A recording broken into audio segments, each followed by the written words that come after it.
নূহ আলাইহিস সালাম, মনে আছে না? তার একজন ছেলে ছিল, সে কি মুমিন ছিল? করেন নাই?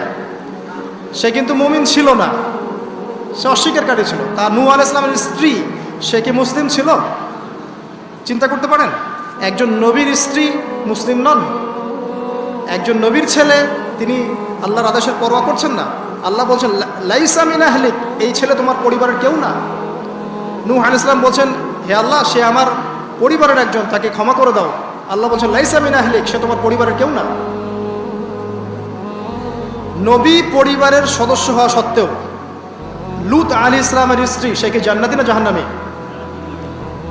তাহলে এখানে বোঝেন যে নবী পরিবার হলেও যদি ব্যক্তিগত পর্যায়ে মানুষের মধ্যে ঈমান ইসলাম না থাকে, তাহলে এইসব বংশের পরিচয়, রক্ত, বর্ণ, জাতীয়তাবাদ, ভাষা, এগুলো মানুষকে আল্লাহর আযাব থেকে বাঁচাতে পারবে না।